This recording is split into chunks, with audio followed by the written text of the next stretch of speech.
नमस्कार दोस्तों, आप सभी का स्वागत है Shri education group SEG psychology की इस पर्टिकुलर सीरीज में जिसमें हम बात कर रहे हैं chapter 3 of NCERT class 12th जिसमें हम बात कर रहे हैं मीटिंग लाइफ चैलेंजेस के बारे में। और आज के इस पर्टिकुलर वीडियो में आप सभी लोग जानने वाले हैं स्ट्रेस क्या होता है और स्ट्रेस को डिफाइन कैसे किया जाता है। आप जानेंगे father of modern stress research के बारे में कि कौन है father of modern stress research. और इस पर्टिकुलर वीडियो में आप यह भी जानेंगे कि आखिर स्ट्रेस की डेफिनेशन प्रॉपर वर्ड्स में किस तरीके से दी जाती है। यह आपके पर्टिकुलर सीबीएसई के बोर्ड्स के एग्जाम के लिए काम आ सकता है।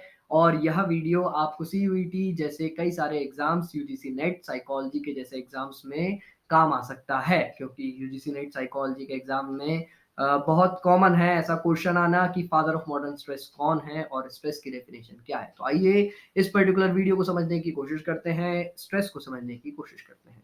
तो भाई ऐसा है, stress has come to be associated with both the cause as well as the effect. However, the view of the stress can cause confusion. However, this view of this stress can cause confusion. अब बात ऐसी है कि सबसे पहले आए hence सेली।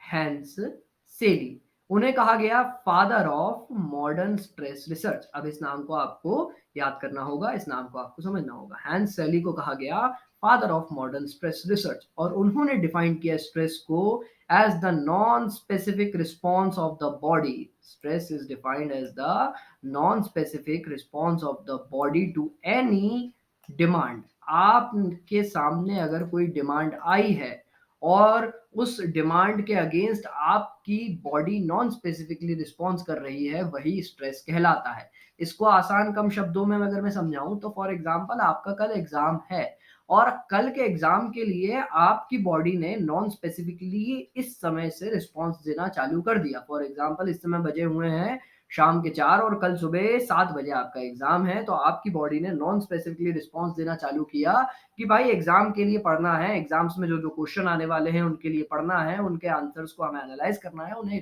याद करना है, मेमोराइज करना है और समझ के कल दूसरे दिन जाके लिखना है। तो यह non specific response of the body to any situation, non specific response of the body to any demand is known as the stress. इस तरीके से आप अपने स्ट्रेस को डिफाइन करेंगे अपने एग्जाम्स में जाके। उम्मीद करता हूँ आपको यह बात समझ में आई होगी।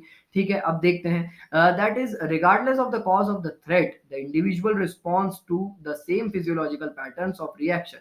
Many research do not agree with this definition, as they feel that the stress response is not nearly as general as specific as Seeley suggests. Different stressor may produce somewhat different pattern of the stress reaction, and different individual may have different characteristic mode of response. अब देखो यहाँ पर इस बात को समझने की कोशिश करना।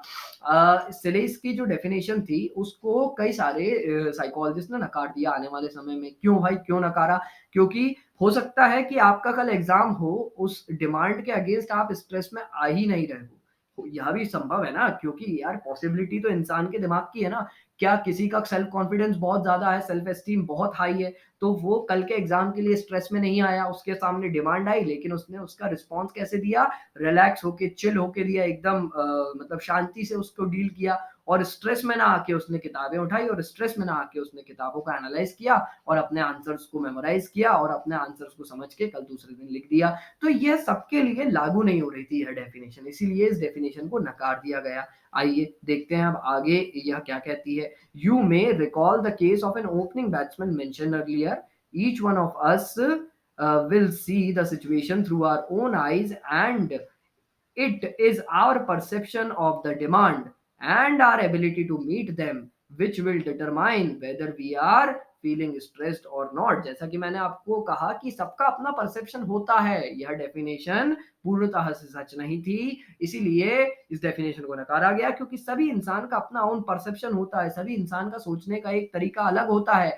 वही सिचुएशन अगर धोनी के सामने आए और वही सिचुएशन अगर कोहली के सामने आए तो विराट कोहली एक अलग तरीके से एक्ट करेंगे और मिस्टर धोनी एक अलग तरीके से एक्ट करेंगे। तो इसीलिए स्ट्रेस की डेफिनेशन उन दोनों के लिए अलग हो जाएगी। तो यह थी स्ट्रेस के लिए हमारी पर्टिकुलर डेफिनेशन। आइए अब आगे देखते हैं। Stress is not a factor that reside in the individual और द एनवायरमेंट।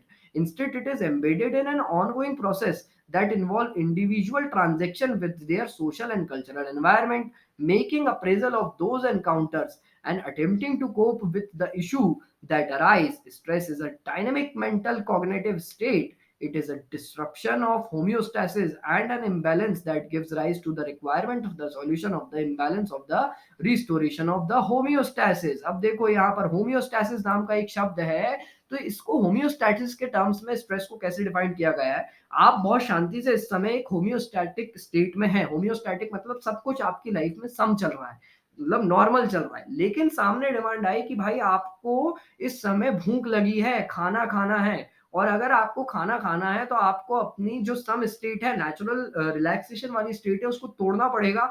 आपको बिस्तर से उठना पड़ेगा, आपको खाना बनाना पड़ेगा और उसको खाना पड़ेगा। तो भाई आपकी जो होम्योस्टैसिस, होम्यो मतलब होम, होम मतलब आपकी रिलैक्स करने वाली जगह, होम स्टैसिस, स्टैटिस जो है एक स्टेबलनेस, तो वो स्टेबलनेस टूटती है।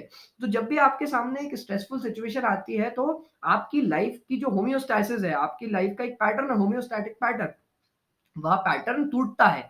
और जैसे ही वो पैटर्न टूटता है तो स्ट्रेस की सिचुएशन क्रिएट होती है और आपकी जो डिमांड है वो आप उस अपने सामने पूरी कर लेते हो। फॉर एग्जांपल हमारा कल एग्जाम है, तो भाई होम्योस्टैटिक स्टेट में हम रिलैक्स थे इतने दिनों से, लेकिन अब एग्जाम के लिए अपने माइंड को फोकस्ड करेंगे, स्ट्रेस्ड आउट हो सकते हो आप, या फिर हो सकता है ना भी हो। होम्योस्टैटिक स्टेट तो टूटती ही टूटती है। यह था पूरा स्ट्रेस का कॉन्सेप्ट। अब आने वाले समय में हम जानेंगे कि भाई परसेप्शन ऑफ द स्ट्रेस किस तरीके से बनता है, कॉज, इंटरनल स्टेट, रिजल्ट वाले इस डायग्राम को हम कल के वीडियो में समझेंगे। उम्मीद करता हूं आपको इतना वीडियो के जो कंटेंट है वहां समझ में आया होगा। अगर आया है तो please do like, share and subscribe to this video, and please do comments your doubt. यार अगर आप लोगों को कोई डाउट आ रहा है तो प्लीज उसको आप प्लीज मतलब कमेंट सेक्शन में पूछ सकते हैं। एंड अगर आपको यह वीडियो की सीरीज अच्छी लग रही है तो please support this Shri education group by sharing this video to someone who need this. And thank you so much for this particular video. Signing off, your dost, your host, your जो भी आप मानना चाहें वो, Dhananjay Pandey, and we'll see you in the next video. Bye bye.